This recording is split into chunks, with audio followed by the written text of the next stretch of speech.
Esto es Hablemos Audio. Bueno, nuestro entrevistado de hoy es un ingeniero de larga trayectoria en nuestro país. Se trata de Rafael Rondón. Estamos hoy en su estudio en la ciudad de Caracas para hablar con él sobre su carrera y todo lo que ha logrado hacer en el mundo del audio en Venezuela, que tiene unas experiencias bastante particulares en áreas que tal vez no hemos tocado aún en nuestras entrevistas anteriores, ¿no? Entonces, bueno, primero queríamos darle las gracias a Rafael por su tiempo y de una vez preguntarle cómo se inició en el audio. Tengo entendido que estudiaste fuera de Venezuela. Cuéntanos un poquito tus inicios y por qué decidiste dedicarte a esto. Bueno, ante todo, mil gracias por la invitación. Y como te comentaba hace un rato, los felicito por todo el trabajo que están haciendo, que me parece extraordinario y además súper importante y necesario. Te cuento un poco cómo comencé en esto. Yo estudiaba ingeniería mecánica en la Simón Bolívar, pero siempre me había interesado el audio de minitecas, el equipo de sonido de mi casa y ese tipo de cosas. Luego empecé a averiguar un poco más serio sobre la profesión, y mi hermano tenía un amigo que había estudiado con él en el colegio, que tenía un estudio de grabación. José González, alias Pirulo, tenía el estudio en Los Campitos, y entonces en los ratos libres, salía de la universidad, yo me iba al estudio a ver de qué se trataba todo eso. Un estudio bastante bien acondicionado para la época, tenía buenos equipos, estaba muy bien instalado, estaba muy bien mantenido, había de todo, iba mucha gente del medio, me dio la oportunidad de conocer mucha gente, y a través de él empezó a prestarme algunas revistas con los institutos en diferentes partes del mundo donde se daba esta carrera, ¿no? Bueno, un día decidí tomar el permiso en la universidad, me fui, me gradué y regresé. Más nunca toqué la ingeniería mecánica, por supuesto. Ese cupo lo están esperando por allá todavía. Y me dediqué a esto 100%. Empecé, como les digo, ahí con Pirulo, haciendo jingles y comerciales para televisión y para radio, efectos y sweetening y todo eso. En ese mismo estudio hicimos un par de películas, inclusive. Tuvimos la oportunidad de tener el primer Pro Tools y el primer sistema de edición digital. Y en ese estudio conocí a mi primer socio, que es Alejandro Rodríguez, quien lamentablemente falleció hace unos años. Y fue con quien empecé a trabajar en el área donde más he estado involucrado, que es el área de orquestas sinfónicas y de música académica. Alejandro tenía sus proyectos, trabajaba para la Orquesta Simón Bolívar y para muchos otros artistas de ese género. Y bueno, cuando iba al estudio, pues trabajaba conmigo como asistente, con el editor nuevo XYZ, con todos los números que teníamos, que no era más que una tarjeta que iba en una Mac, un Sound Designer 2, que era la primera opción que tuvimos aquí de edición digital. Sí, debo reconocer que cuando yo empecé todavía se editaba en cinta. Para los que no saben mi edad, ya por ahí ya la pueden sacar. Edité muchas cintas antes de tener el Sound Designer. Y bueno, así empecé a trabajar con Alejandro, y al muy poco tiempo nos fuimos a San Francisco a una convención y decidimos hacer el Legato, que era la compañía de grabación en locación, ¿no? No teníamos un estudio, lo que teníamos era un apartamento donde teníamos nuestro equipo para editar y escuchar y mezclar, pero nuestro equipo era portátil para ir a trabajar en locación. Y entonces, bueno, nuestros clientes eran las orquestas, los grupos de cámara, corales. Uno de nuestros clientes más fuertes por muchísimos años fue la Schola Cantorum y la Cantoría Alberto Grau, con quien hicimos cualquier cantidad de discos, porque hacían bastante. Tuvimos la oportunidad de trabajar con varias orquestas de Caracas y otras nacionales. Y como te digo, otros grupos así de cámara. Esos fueron los comienzos. Y estudiaste en el exterior, pero no nos dijiste en dónde. Sé que estudiaste en Full Sail. Sí. Tal vez para el momento en que tú estudiaste, tengo entendido que esa academia era un poco pequeña, era reducida, estaba empezando. Y se ha convertido quizás con el tiempo en una academia bastante conocida y bastante respetada. Pero habla un poquito de cómo fue la experiencia estudiando allá, qué tanto de verdad lograste aprender de Full Sail y qué tanto te permitió ese conocimiento de verdad empezar a trabajar aquí de lleno, si tuviste que, obviamente la experiencia, adquirirla con el tiempo, pero ¿te sirvió cuando llegaste acá? ¿Te sentías que estabas realmente preparado para enfrentar el mercado de trabajo? Bueno, fíjate, cuando me fui a Full Sail, básicamente sabía conectar un plato a un amplificador o un deck a un amplificador, podía grabar mis cassettes. No tenía un conocimiento muy extenso de lo que es la ingeniería de sonido. Podía conectar una miniteca, hasta ahí llegaban los conocimientos. De verdad eran bastante básicos y me di cuenta de lo básico que eran una vez que fui. Y la primera semana pues nos dan un tour y nos enseñan el estudio donde supuestamente vamos a aprender a manejar, y había una gran consola NIF de chorro mil canales y gigante, y yo veía aquello con 77.000 millones de botones y decía, bueno, esto en un año no va a estar fácil. Y la verdad es que muy bien llevado, le van enseñando a uno no solo esa consola, sino todos los aspectos de la ingeniería de sonido que tienen que ver con la parte musical, de estudio, con la parte de en vivo, inclusive en audio para video. Teníamos un módulo que tenía que ver con televisión, y entonces teníamos que pasar por todas las posiciones de lo que sería un set de grabación de televisión. Full Sail sí, en ese momento no contaba sino con 2 estudios grandes, uno con una NIF, uno con una SSL, una unidad móvil de grabación y unos pequeños laboratorios con consolas pequeñas. Sí tenía un synclavier que era así como era el cuarto especial, digamos. Además que la computadora del synclavier se llevaba la mitad del control room, porque en esa época los discos duros y todo lo que es los CPU ocupaban muchísimo espacio, eran grandísimos. Recuerdo que era una torre así de 1,80 con tarjetas y cosas donde estaban almacenados todos los sonidos del synclavier. Ese sistema costaba algo así como $500,000, pero es el tatarabuelo de todo eso. Y de hecho en esa época ese aparato podía sin ningún problema samplear a 100K. Más uno escogía la rata de sampleo. Si yo quiero 99.8, enter, ya está, y grababa. Y contaban, bueno, con una librería extensa, entonces en eso ahí aprendíamos a editar en digital y también a hacer sweetening, hacer efectos contra imágenes. Entonces, para pasar el módulo ese, nos daban un extracto de alguna película y teníamos que hacer todos los efectos, utilizando librería y haciendo Foley, pues haciendo los sonidos con micrófonos. También estaba la parte de sonido en vivo. Era, digamos, completo, pero era, en comparación a lo que es hoy en día, muy, muy pequeño. Digamos que ocupaban del edificio donde yo estudié, ocupaban un 25%. Ahorita no solo que son dueños del edificio, son dueños de la cuadra de enfrente, la cuadra de atrás, porque crecieron muchísimo. Era un instituto, y sigue siendo un instituto muy reconocido. Y una de las cosas por las que era muy reconocido era porque siempre están al día con la tecnología y trataban de tener lo último. El primer Pro Tools apenas salió, lo montaron ahí y se le daba clase. Ya cuando yo estaba por graduarme se montaron unas estaciones de Pro Tools con consolas pequeñas y donde uno practicaba hacer mezclas en audífonos. Entonces, en un gran salón, 10, 12 personas, cada uno con una estación, practicando directamente en el Pro Tools. A los 3 o 4 años yo volví a ir y había crecido ya el doble. Y ahorita no me quiero ni imaginar eso. Solo ver las fotos y la página web, bueno. En cuanto a la preparación, bueno, una de las cosas que más me gustaba y de hecho más me gustó después de haber salido, cuando uno se enfrenta a la realidad, es que eran muy realistas.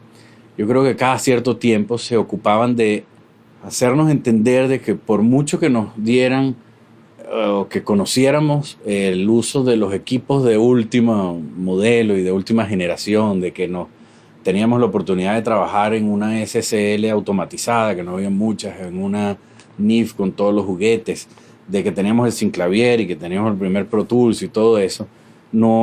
Eso no era razón para sentirse preparado para el mundo real de esto. Que lo más importante ahí era la experiencia. No, la verdad es que no, como dicen aquí, nos lanzaban ese cable a tierra cada cierto tiempo. Nos recordaban que probablemente, y casi siempre fue así, el primer trabajo que íbamos a tener al salir de ahí era servir café. Y que teníamos que estar muy contentos de que podíamos, eso sí, que teníamos que hacer el mejor café posible. Porque en algún momento el ingeniero de turno no iba a llegar, se iba a enfermar, o por alguna razón no iba a estar, o salía alguna pauta de emergencia y uno tenía que entonces suplir a esa persona.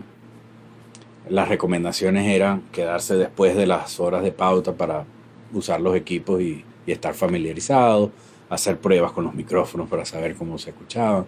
Todas esas recomendaciones las hacían siempre.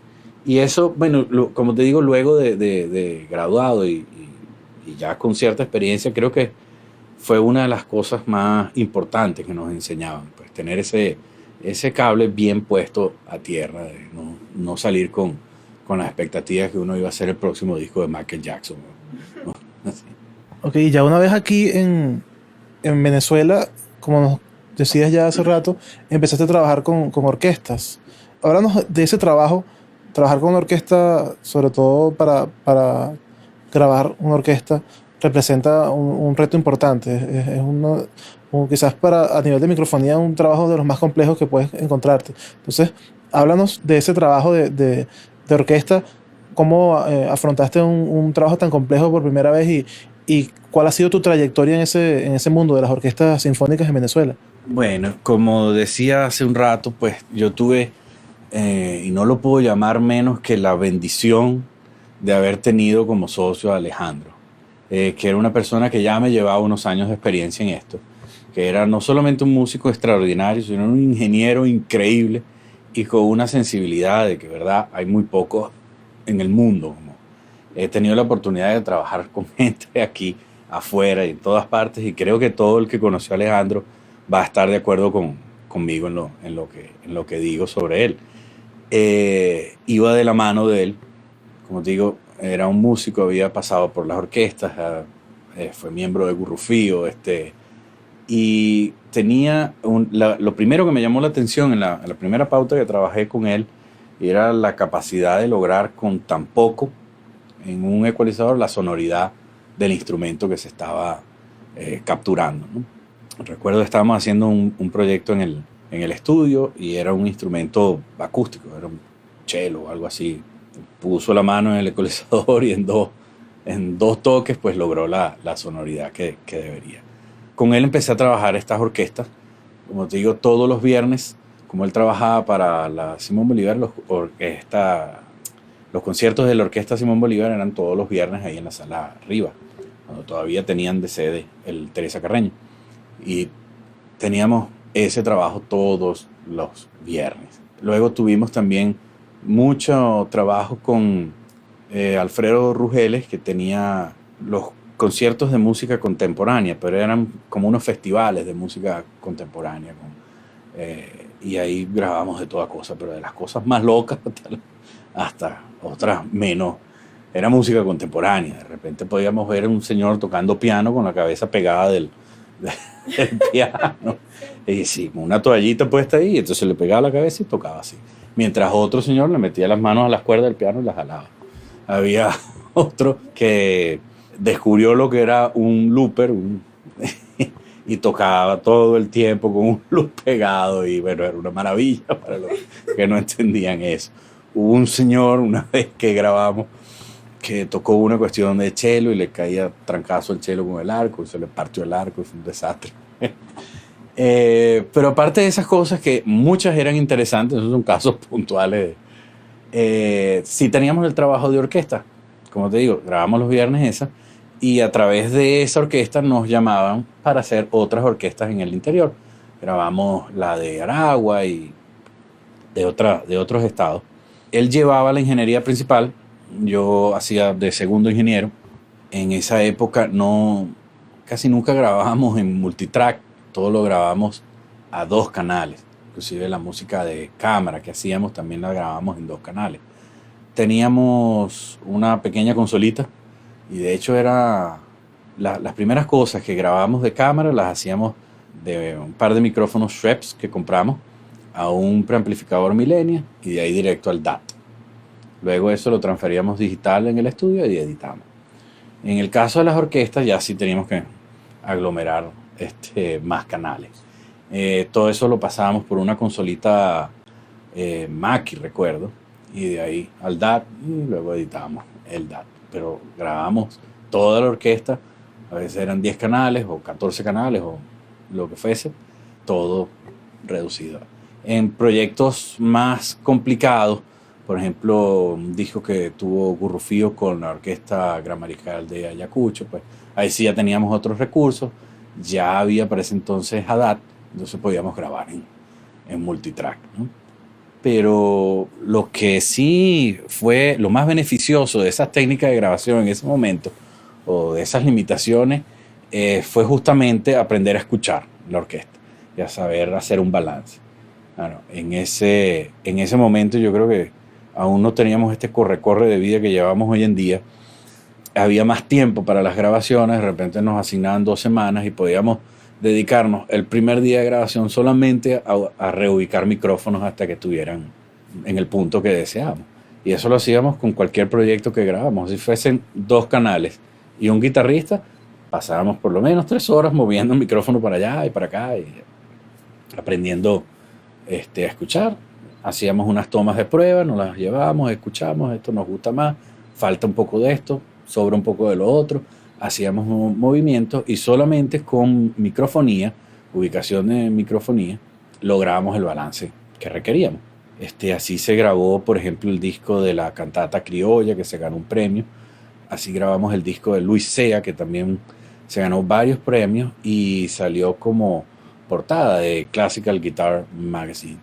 Además, ese disco creo que fue el primero que grabamos con el equipo que acabamos de comprar. Habíamos traído los Schweppes. Yo me fui en un viaje relámpago, me traje el Millenia y la noche siguiente ya estábamos grabando con Luis en la sala Rivas del Teresa Carreño.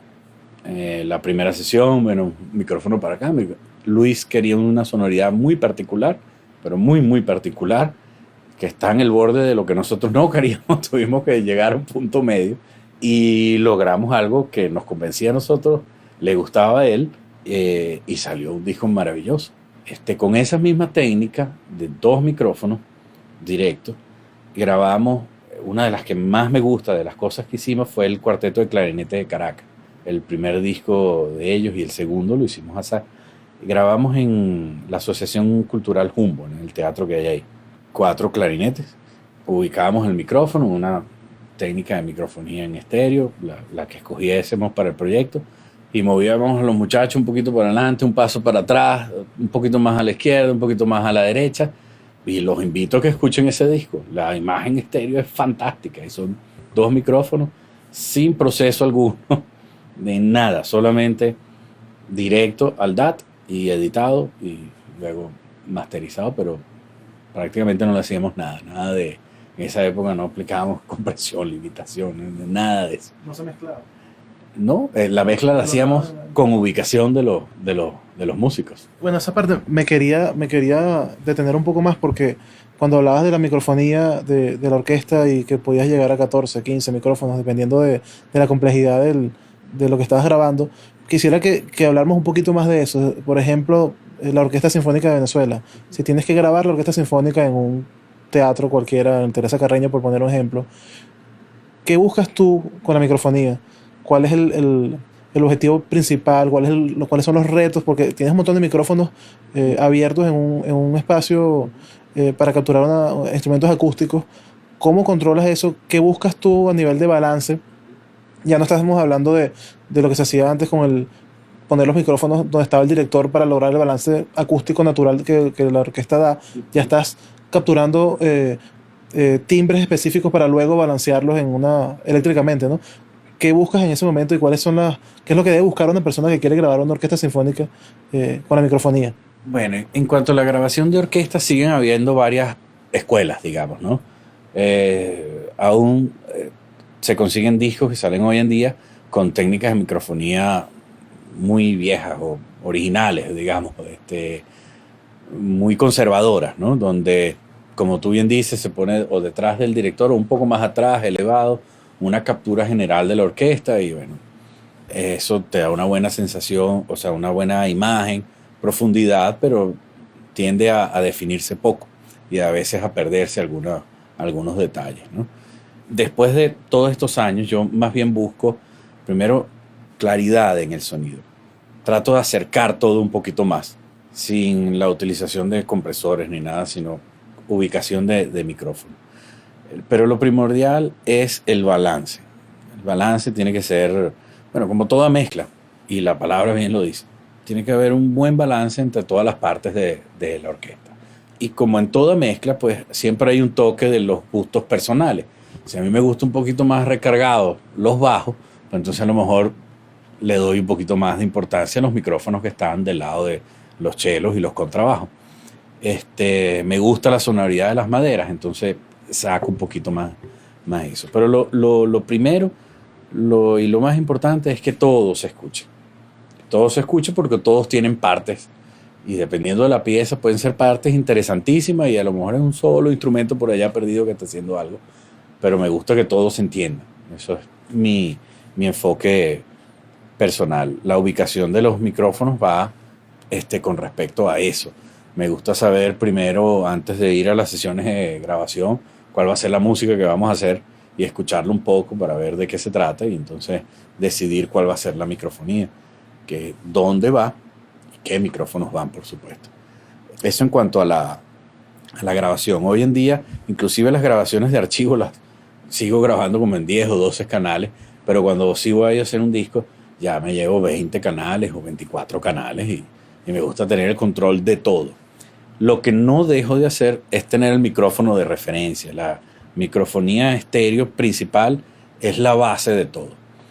Ese micrófono que tú dices que va detrás del director, eso para mí es indispensable. No puedo grabar sin una microfonía estéreo en un punto donde debería escucharse toda la orquesta. Y de ahí parte mi mezcla. Yo luego traigo, levanto, realzo lo que me hace falta. Eso es, digamos, la fundación de todo. Y cuando voy a mezclarlo, paso un buen rato escuchando solamente esos dos micrófonos. Porque uno escucha toda la orquesta y de verdad es que se escucha todo.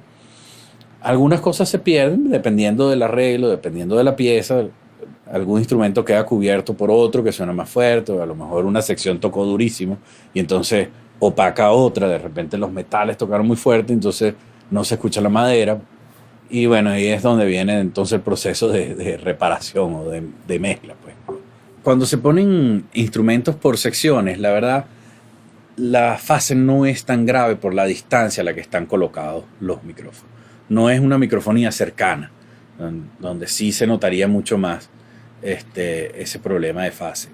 A veces hay un detalle con los solistas que están ubicados de un lado del director y están cerca del micrófono principal y hay un micrófono de repuesto. Ahí es donde puede haber un poco más de problemas de fase, pero se hace el cálculo y trato de siempre ajustar con un delay la distancia de esos dos micrófonos para que ese micrófono no tenga problema.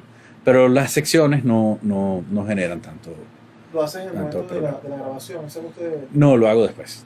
Lo hago después dejando todo anotado. Okay. Yo sé a qué distancia está cada micrófono. Todo eso queda anotado porque además debo anotarlo porque si hay otra sesión después tengo que hacer exactamente la misma ubicación, ¿no? Hay veces que soy más específico. A lo mejor hay una pieza donde llevo un solo de clarinete bajo. Ahí te lo juro que lo vamos a un micrófono porque además me gusta mucho la sonoridad de ese instrumento. Pero entonces hay un micrófono que recoge flautas, otros oboes, otros clarinetes y otros los fagot. A veces uso una microfonía estéreo para toda esa región de maderas, pero todo depende de la música que se vaya a hacer.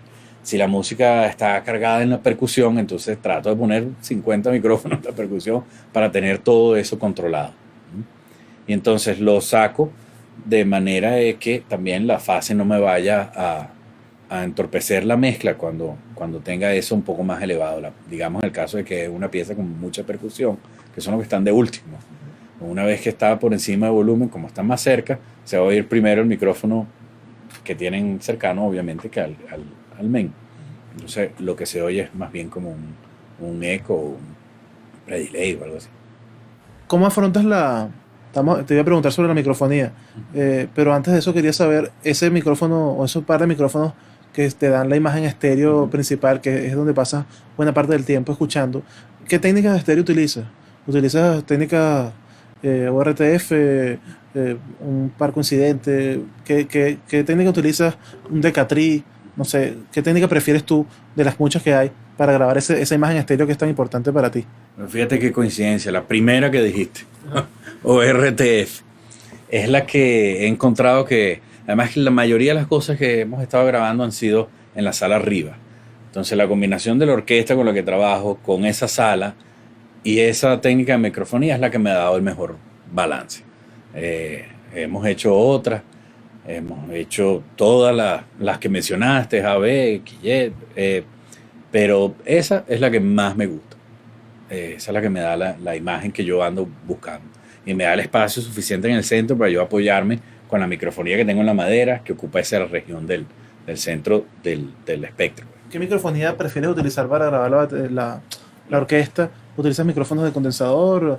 Sí. ¿Micrófonos omnidireccionales, direccionales? ¿Qué microfonía seleccionas y por qué? Todo condensador. De hecho, y parecerá extraño, inclusive cuando amplifico utilizo micrófonos de condensador, que ya es otro mundo y podemos hablar de eso luego. Todo va con microfonía de condensador, a menos que hayan instrumentos particulares. De repente si hay una pieza con percusión afro-venezolana o a lo mejor con instrumentos particulares, a lo mejor hay una bandola o qué sé yo, entonces ahí a lo mejor busco algo distinto en base a la sonoridad del instrumento que queramos recoger. Pero trato de hacerlo todo con microfonía de condensador. ¿Sí? Los micrófonos que utilizo para el main son Schweppes. Han sido mis preferidos de hace años. Estoy acostumbrado a esa sonoridad y es la que utilizo como microfonía principal. ¿Qué cápsula?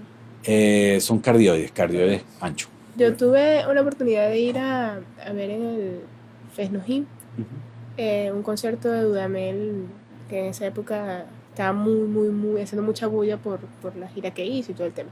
Entonces, estéticamente yo veía que los micrófonos no se veían. ¿Cómo hacen? Porque es mucha gente. Tú ves que los instrumentos, o bueno, desde donde yo estaba, que era bastante cerca, tú no le veías los micrófonos pegados a los instrumentos. Y adicional tampoco veías el cableado, no se veía. O sea, estéticamente era muy limpio. Cosa que en los conciertos yo siento que entre más músicos, más difícil. ¿Eso fue un concierto en la sala o fue un concierto al aire libre? No, en la sala. En la sala. Bueno, ahí es muy poco lo que se microfonía en piso, porque está todo guindado. Está diseñado para eso. De hecho, la sala nueva, toda se está diseñando con los puntos donde van a ir colocados. Eso es lo ideal, justamente. No solo para que no se vea desde el público, sino que no se vean las tomas de cámara. Porque acuérdate, la cámara va a ir mucho más cerca de lo que ve el público. Se va a meter en la flauta solista. Entonces, es muy feo que en el video el micrófono de la flauta le quede atravesado en la cara o lo que sea. Eso mismo hay que tenerlo en cuenta cuando hacemos la amplificación en vivo. Porque cuando es en vivo, ahí sí hay micrófono. Y ahí no hay de dónde guindar. O sea, pues serían kilómetros de cable. Pero entonces lo que hacemos es que colocamos los parales en forma recta, no utilizamos el boom atravesado porque digamos ocupa más espacio tener el boom así en perpendicular al piso que si está recto y solamente sale el micrófono. Hemos hablado de la parte de grabación de la orquesta, pero mencionaste un punto importante que es cuando te toca amplificar, ya sea para un concierto al aire libre o un lugar donde la acústica no te permite hacerlo sin amplificación. El otro día estábamos entrevistando a Rafael Naranjo. Ajá. Y nos hablaba justamente de eso, de cómo él adapta el sistema dependiendo de la música que se está tocando y que la orquesta tiene unos requerimientos particulares. Desde tu punto de vista y desde el trabajo que tú haces, ¿qué retos particulares tiene amplificar una orquesta en lugar de una banda de rock o una orquesta de salsa, etcétera? Todos. No es porque sea el trabajo más difícil. Yo no creo que haya un trabajo más difícil que otro. Puede ser más delicado, pero Todo tiene que ir en función de lo mismo, obtener lo mejor del artista, ya sea una orquesta sinfónica o sea un solista, la mejor sonoridad del instrumento y que sea lo más agradable para el público. ¿Cuáles son los retos? Bueno, en primer lugar es la cantidad de personas. Bueno, yo trabajo, digamos, fijo para la Orquesta Sinfónica de Venezuela y ellos son, los conciertos grandes son entre 80 y 100 personas. Cuando el maestro Dudamel hace conciertos acá al aire libre, son 300 o son 500 o como una vez me tocó, eran 1300 en total, entre músicos y coro. Esa vez fueron 120 canales que tuvimos que usar. Entonces, ¿cuáles son los retos? Digamos que hablemos de una orquesta típica, podría ser 100 músicos. Típica no en el sentido musical, sino en cuanto a la formación. Bueno, lo primero es eso, es la cantidad de gente que tienes que controlar, ¿no? Son muchos entrando a la vez, después que uno tiene un par de horas tratando de acomodar cables y micrófonos, pues vienen, se mueven las sillas, a veces alguien le fastidia un micrófono y lo mueve sin preguntar ni nada. Entonces, después de que hacemos todo el montaje de la microfonía, una vez que pasa la orquesta y se sienta, tenemos que volver a chequear todo. Y habiendo tantas sillas, pues es muy probable que algún cable quede pisado y como son micrófonos de condensador, un pelo que se vaya, ya no hay señal, ¿no? O va a generar algún ruido, o va a haber algún problema. Esa es por la parte, digamos, física más problemática. Recuerdo una vez que tuve que trabajar para un concierto que hubo en la Plaza Diego Ibarra y había tanta gente en la tarima que una vez que se montó la orquesta no había manera de llegar hasta los micrófonos. Entonces tuvimos que hacer el ensayo, anotar lo que había que cambiar, esperar que se bajara la orquesta, mover para prepararnos para el día siguiente. En esa oportunidad estaba aquí John Pellow, que es uno de los ingenieros que viene afuera a trabajar con el sistema, con quien siempre trabajo cada vez que viene y tenemos una relación estupenda. Y de quien he aprendido muchísimo, además, que esa es otra de las cosas que quería comentar, que aparte de todo lo que he tenido que hacer acá, he tenido la oportunidad de poder trabajar con otros ingenieros de otras latitudes y ver también cómo es su trabajo. Luego tenemos, por la parte ya técnica, que son muchos micrófonos de condensador, ¿no? Entonces, si el sistema no está bien alineado, si la orquesta no está bien ubicada en el escenario con respecto al main, pues eso puede traer bastante problema. Entonces hay unas reglas básicas que tratamos de mantener, que se tratan de hablar cuando se está armando la tarima y todo esto. A veces se cumplen, otras veces no, otras veces los espacios no dan para pedir mucho. Y bueno, esos son los retos, pues. Es tratar de ubicar esa microfonía para que eso se escuche. Y luego está, por el lado musical, pues lo que llamo yo los inventos cruzados. Entonces vamos a presentar la orquesta tal con Oscar de León y su banda. Y entonces, bueno, empieza la competencia entre una orquesta sinfónica con instrumentos de 1815 a una banda con timbal, percusión, cosa, conga, bajo, teclado, batería. Eso es por el lado de musical los retos. Y lo hemos tenido que hacer y gracias a Dios hemos salido bien de esas oportunidades. Y también, bueno, por la misma cantidad, imagínate, 1000 y pico de personas siendo amplificadas, ¿cómo atacas los posibles problemas de feedback? La presión que utilizas en un concierto de música sinfónica tal vez no es la misma a la que usas en un concierto de rock. ¿Qué medidas tomas para evitar un feedback por tantos micrófonos abiertos en una tarima? En ese aspecto, yo he tenido la oportunidad de trabajar con dos escuelas distintas, pero de las que más me gusta es donde tratamos de conservar la mejor sonoridad de la orquesta posible. Con el ingeniero John Pellow hicimos varios conciertos en estadios, pero se tomaron todas las previsiones para que esto saliese de la manera que se esperaba. Lo primero es la ubicación de la orquesta con respecto al main, el diseño de tarima para que todo esto funcione. Se debe respetar una distancia entre el punto del main y la primera fila de cuerdas, ¿no? El borde de la orquesta.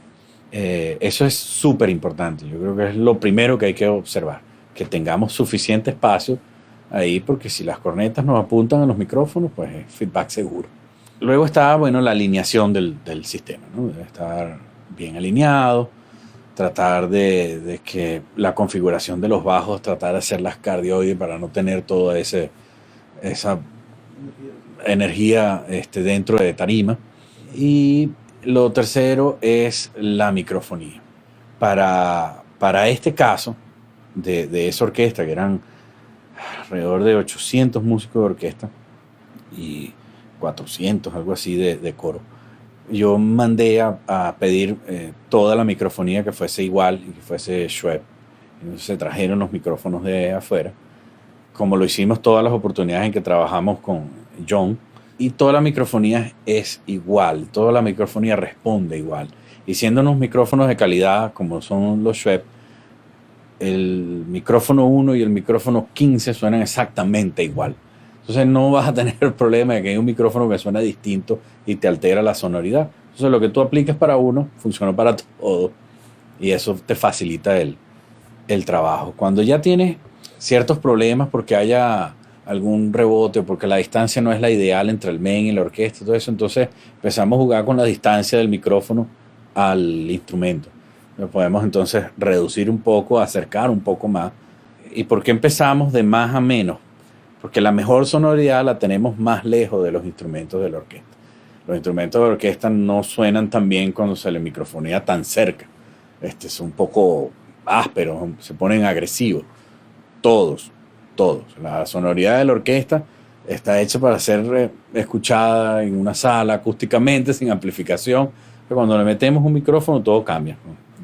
Y si está muy cerca, pues cambia mucho más por todos los efectos que todo el mundo sabe que tiene una microfonía cercana. Por eso empezamos de más a menos. Tratamos de tener los micrófonos a cierta distancia de los instrumentos y vemos hasta dónde nos llega sin feedback. Y luego tratamos de bajar. Y tratamos de hacerlo, es nuestra filosofía. Primero, con ubicación de microfonía antes que empezar a ecualizar. La ecualización ya la dejamos de último. Entonces, si hay una zona que está propensa a un feedback, pues yo prefiero primero mover micrófono, segundo ver fase, a lo mejor cambiando algún micrófono de fase, me ayuda, y de último, bueno, entonces empezar a filtrar cosas, ¿no? Que siempre va a afectar la sonoridad sobre todo de una orquesta sinfónica, pues que es muy delicado y es muy particular la sonoridad. No hablemos Hablemos audio. Bueno, estaba viendo aquí un poquito la lista de los artistas con los que has trabajado. Obviamente hay varias orquestas sinfónicas, la de Venezuela, la de Lara, la Mariscal de Ayacucho, etcétera. Pero también tienes un montón de artistas, si quieres, pop, de música pop, tanto nacional como internacional, que has tenido la oportunidad de trabajar con ellos, ¿no? Y me llamó, de toda la lista, bueno, Ilan Chester, Simón Díaz, Giordano, Oscar de León, Rubén Blades, Soledad Bravo, Frank Quintero, El Cuarteto, pero me llamó mucho la atención ver aquí a Whitesnake y Judas Priest, porque se sale totalmente del resto del combo. Venezuela es un sitio que nos hace ser flexibles. Nos obliga a ser amplios en lo que hacemos. Pero en esa oportunidad lo que hice fue la dirección técnica del concierto de ellos acá. No trabajé como ingeniero ni nada. Hice la dirección técnica del concierto, que es otra de las cosas que hago, que es dirección técnica. Pero sí, me tocó, pero así como está ese, lo que pasa es que me dio pena ponerlo ahí, me ha tocado hacer reggaetón. Sí, me recuerdo una vez en el festival de Movistar en Panamá, yo estaba haciendo toda la coordinación de audio, ¿no? Claro, estoy ahí y estoy al bate por si acaso cualquier cosa. Y por lo general los artistas nacionales eran los que venían sin ingeniero, entonces bueno, uno los ayuda y los apoya. Bueno, resulta que teníamos un artista que venía a ensayar, porque eso es 24 horas que se trabaja, son 2 días de concierto, perdón. Y los conciertos son desde las 2 de la tarde hasta 12 de la noche, algo así. Después se monta para el día siguiente, se hacen las pruebas de los grupos que van llegando. Es un corre. Y a las 4 de la mañana le tocaba probar uno de los grupos que iba a estar esa tarde presentándose. Y bueno, llegó el autobús, se bajan estos señores con unos bermudas anchísimos y unas franelas de basquetbolista y me dicen, no tenemos ingeniero, tú eres el tipo, el de nosotros se enfermó y el que vino va a ser monitores. Mucho gusto, Rafael Rondón, mucho gusto, Tego Calderón. Y nada, vámonos, ¿cómo suena esto? Dale. Y así como he tenido que hacer Tego Calderón, me tocó hacer en una fiesta privada Alexis y Fido, Farruko. Y bueno, la dirección técnica de Whitesnake y Judas Priest. Sí, se salió un poquito del área, pero se hace. La verdad que en Venezuela nos toca hacer de todo, ¿no? Así es. Bueno, ya que hablamos bastante de la parte de la orquesta sinfónica, háblame de tu faceta como ingeniero para artistas pop. Ya decías tú que tú consideras que no hay un trabajo sencillo, pero después de venir de un concierto de 1800 músicos a tocar con la banda de, no sé, de Giordano, de Karina o de cualquiera de los artistas que mencionamos, Gilberto Santa Rosa, ¿tú cómo cambias de mentalidad? Hay un approach diferente para trabajar el pop que para trabajar la orquesta. Háblanos de tu experiencia en ese género. No, excelente la pregunta. Una de las primeras cosas que me di cuenta cuando empecé a trabajar en esto era la cantidad de distintas actividades que iba a tener que hacer, ¿no? Para mantenerme al día. Y además que me gustaba. Los clientes del estudio donde empecé a trabajar eran muy variados. Podía venir alguien, una bandita de rock, como podía venir algo de música venezolana, criolla, por la calle del medio. Y sí, hay que cambiar el switch. Y donde más lo noté fue cuando empecé a trabajar con Alejandro. La ecualización para la orquesta sinfónica es una cosa absolutamente distinta al resto del mundo.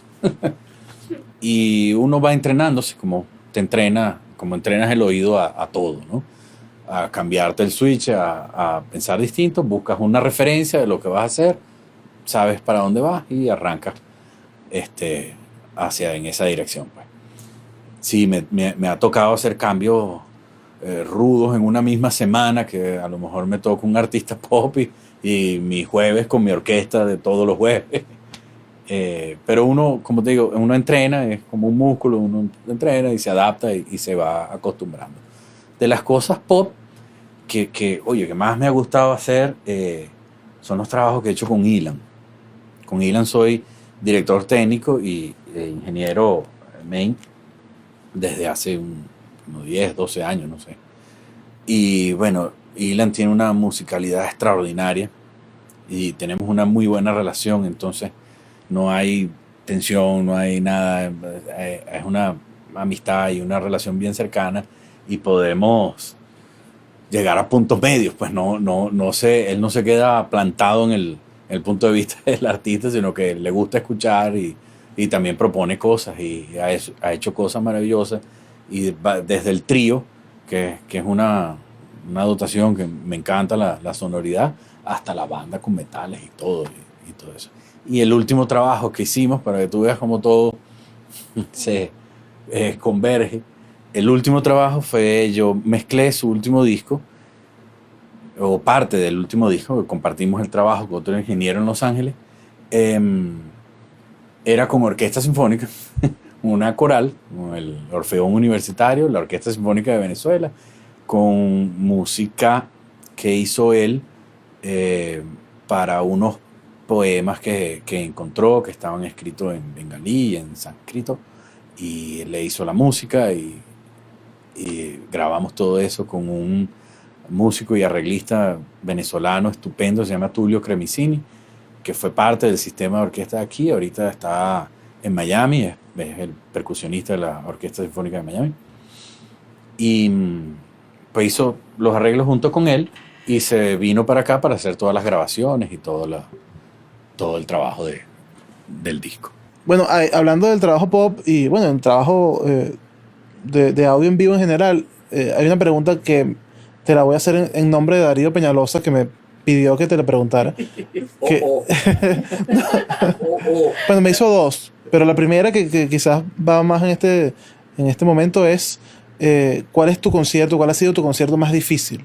No sé en qué en qué sentido lo preguntaba Darío. Me imagino que el que representó un reto más importante o tal vez el que se te complicó más por alguna situación, no lo sé, pero debe haber siempre un concierto que sea emblemático por alguna razón para ti. ¿Cuál fue ese concierto? Bueno, digamos que el reto más grande fue este concierto del que hablamos, eran 1000 y tantos músicos, por todo lo que sucedía alrededor. Te explico. En primer lugar, el concierto era un martes. Llegué el domingo a Maracay, donde era al estadio de Maracay, donde iba a hacer el concierto, y había montado mal la tarima. Yo tuve que mandarla a desmontar, que la volvieran a montar. Eso retrasó el trabajo bastante. O sea, terminaron de madrugada el domingo. Como el concierto era el martes, solo se podía hacer prueba el lunes porque la tarima era tan grande que no había un techo de ese tamaño para proteger los músicos. O sea, había que esperar que fuese de noche porque si no los instrumentos de la orquesta se rajan con el sol y el calor. El día siguiente, después de 1000 retrasos de parte de producción y todo, cosas normales, cosas no tan normales, encima de todo esto llovió casi todo el día y no se pudo alinear el sistema. Gracias a Dios el sistema estaba nuevo, impecablemente nuevo, estaba de paquete, se había estrenado en el concierto de Maestra Vida y salió de ahí para Maracay y montamos. Me pedí que llevaran la misma consola que estuve usando yo en los monitores y no tuvimos chance de calibrar.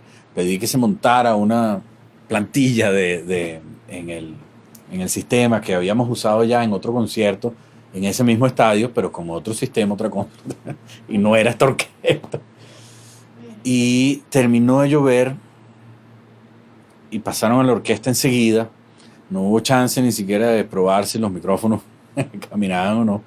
Y cuando levanto así la mirada, que estoy prendiendo la consola, poniéndome, venía el maestro a hacer la prueba de sonido junto conmigo.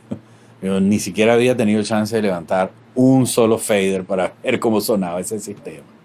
Entonces, yo creo que ese ya es un reto. Y tener al maestro al lado, bueno, vamos con los primeros violines, y yo, bueno, aquí voy.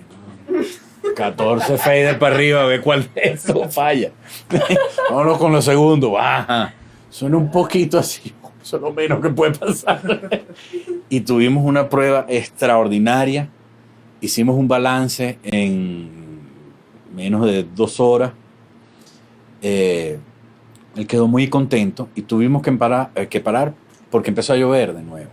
Tuvimos que, apagamos, ya eran las 12 de la noche, había que mandar a esos muchachos a su casa por el concierto del día siguiente. Y yo, en mi inocencia, pensaba, listo, mañana vengo temprano, con sol radiante, y pruebo todo el sistema, escucho, vuelvo a probar y ya me quedo tranquilo. El día siguiente llovió también todo el día hasta la hora del concierto.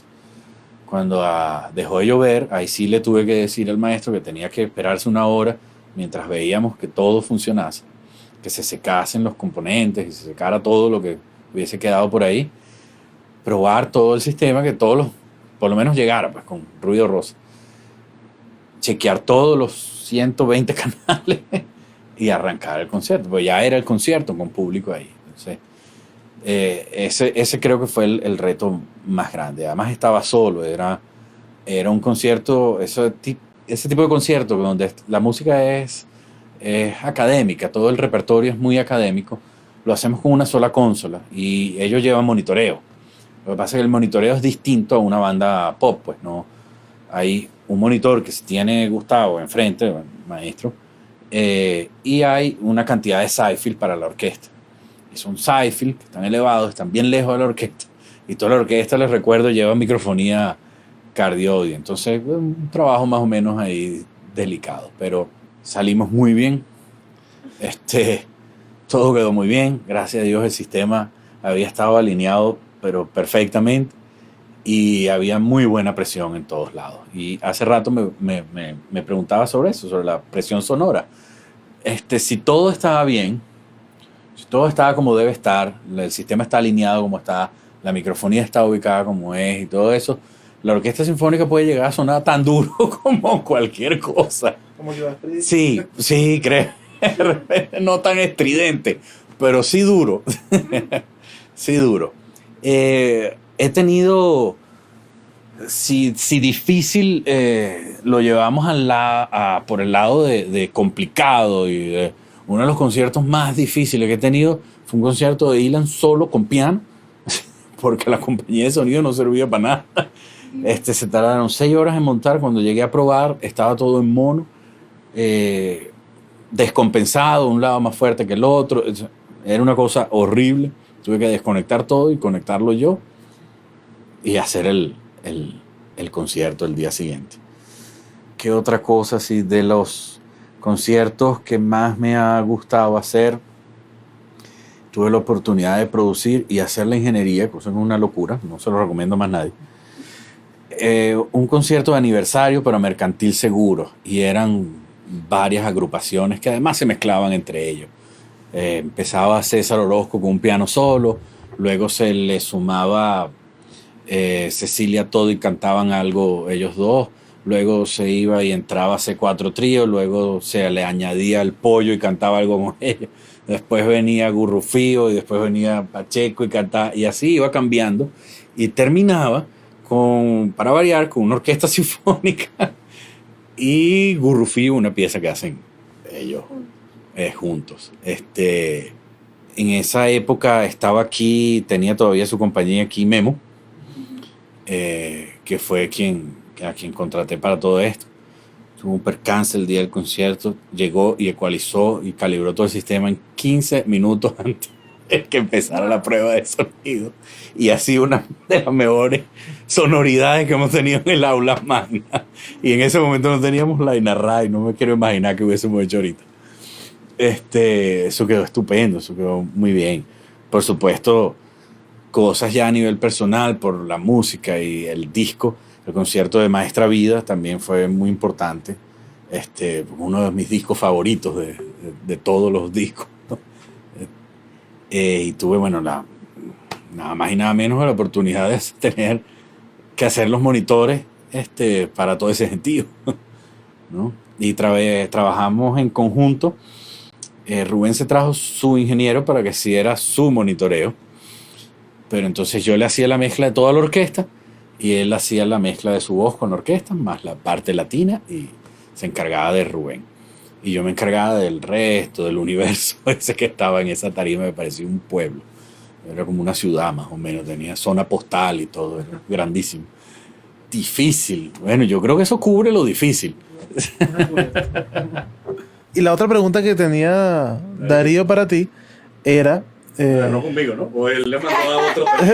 No, bueno, yo le pregunté, ¿qué le quieres preguntar a Rafael?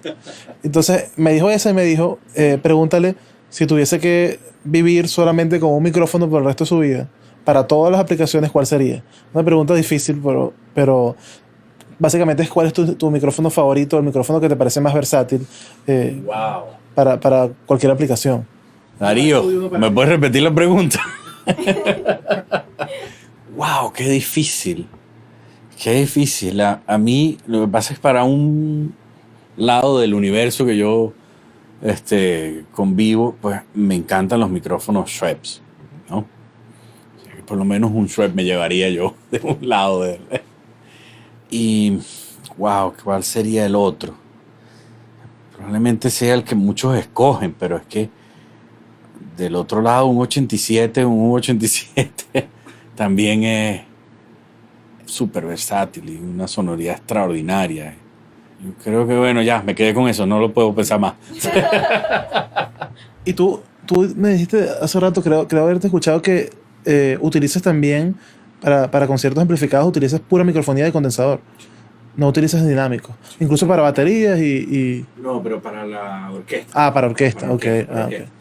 Para las cosas pop también utilizo bastante. De verdad que yo le perdí el miedo a los condensadores en vivo desde que tuve que trabajar con orquestas, y realmente la diferencia entre tener un poco de 57 y tener unos 81, que son los dos Shure, era grande.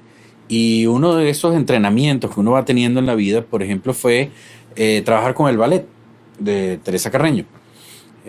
Cuando va con orquesta en vivo, la orquesta va en el foso queda delante de los tormentos, el foso queda delante donde han estado ubicadas las cornetas toda la vida, inclusive ahora que hay un line array guindado y todo.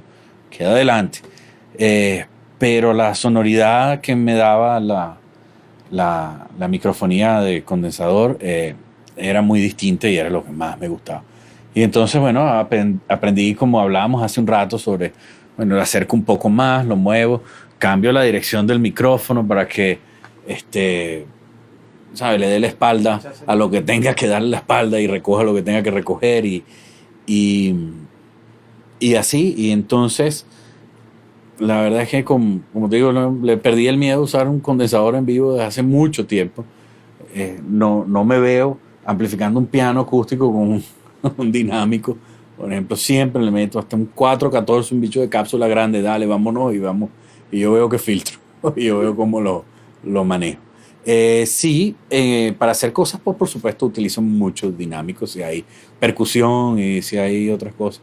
Pero ahorita hay una cantidad tan versátil, diversa de microfonía de condensador que da para todo, da para todo.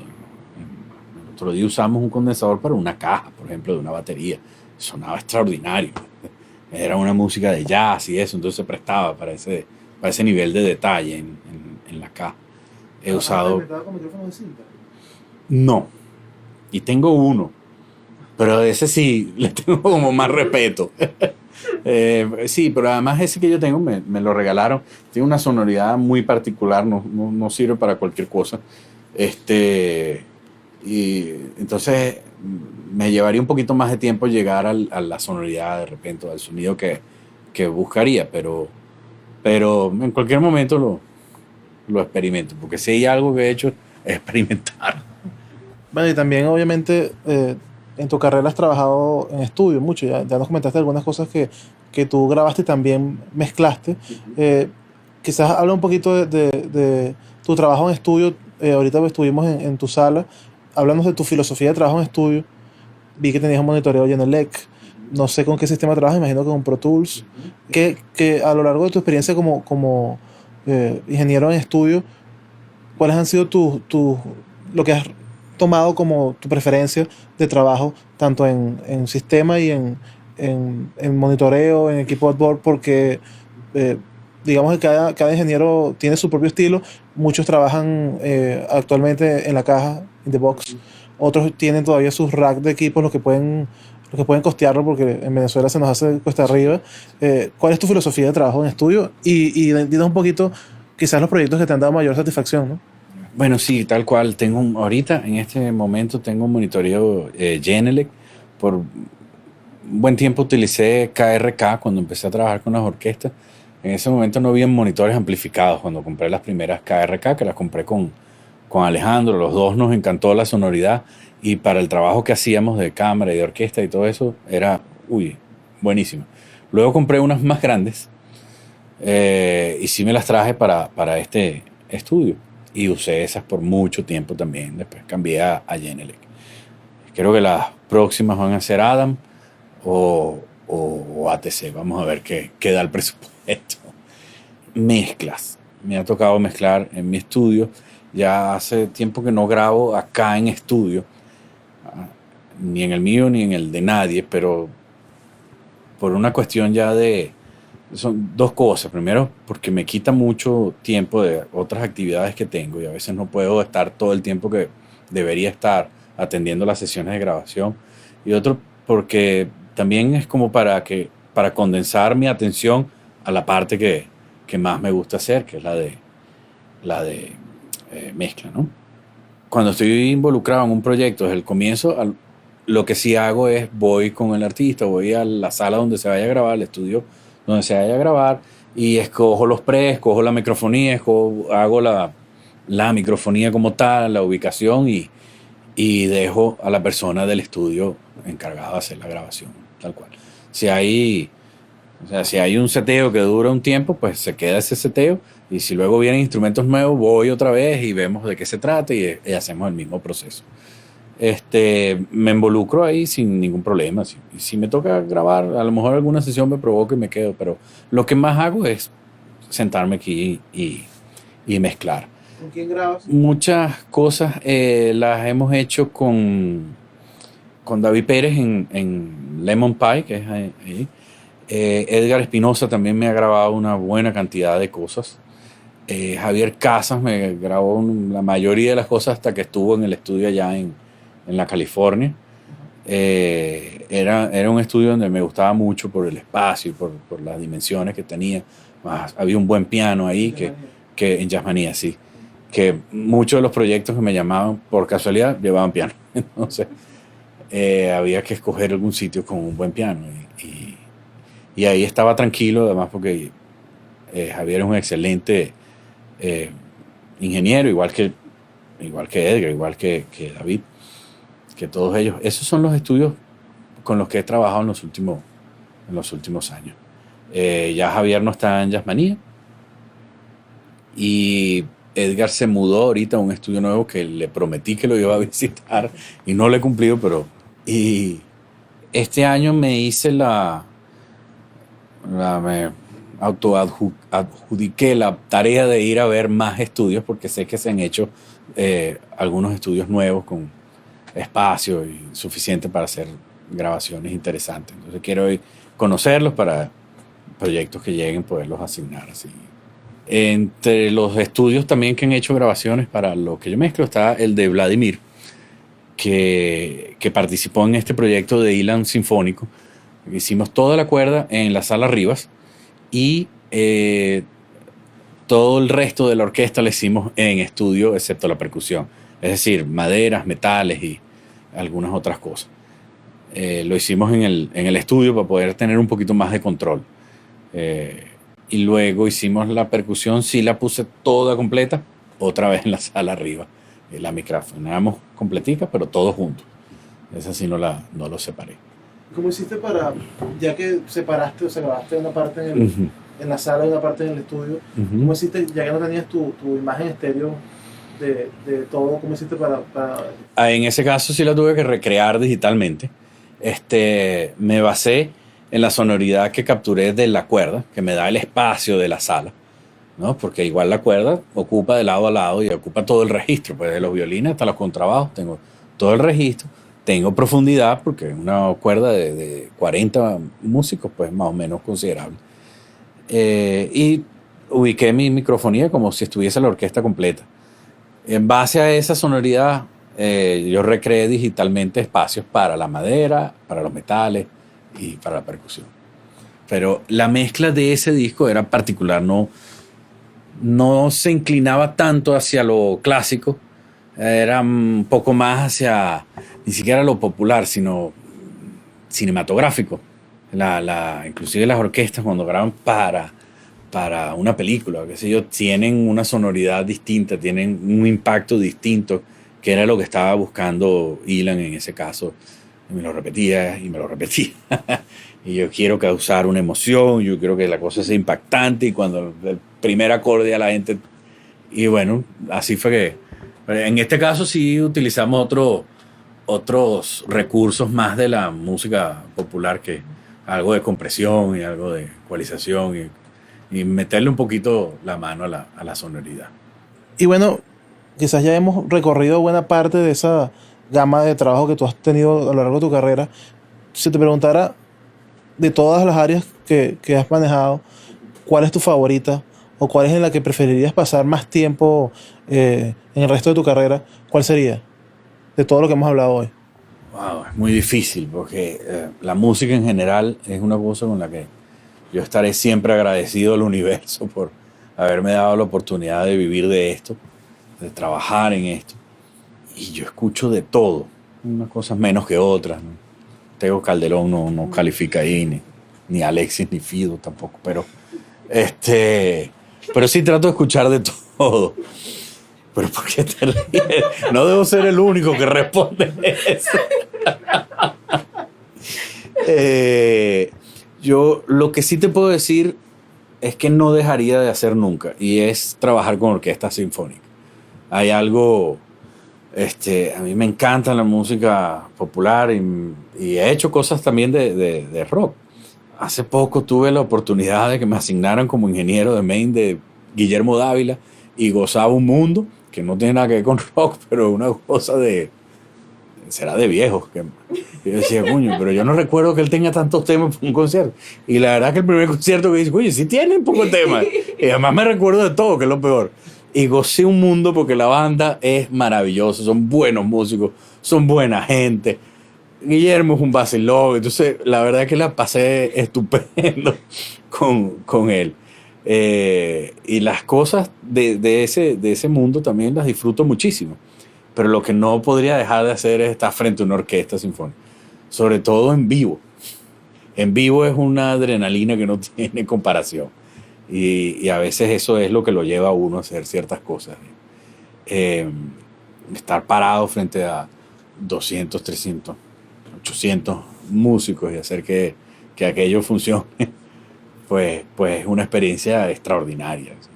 A veces como ingeniero de main, o a veces, por ejemplo, en el caso de Maestra Vida, que hice monitores, el primer reto fue que el ingeniero que trajeron para hacer el main trabajaba distinto a los otros ingenieros con los que había trabajado, sobre todo el caso de John, y no quería monitoreo.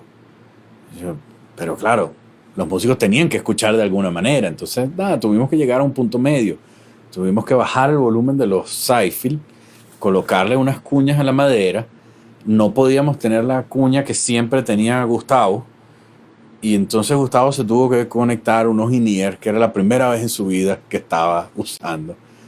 Y el concierto era el día siguiente, no había manera de equivocarse ahí. Para hablarles un poquito de ese concierto estaba la Orquesta Sinfónica y la Orquesta Latino-Caribeña, que era la que llevaba toda la carga de la parte latina, ¿no? La percusión y todo eso. El bajo eléctrico, el teclado, todo eso latino lo llevaba la Orquesta Latino-Caribeña, que ocupaba una zona postal de este escenario. La Orquesta Latino-Caribeña tenía su director, era como un subdirector. Estaba Gustavo dirigiendo todo y estaba Alberto Vergara dirigiendo la Latino-Caribeña.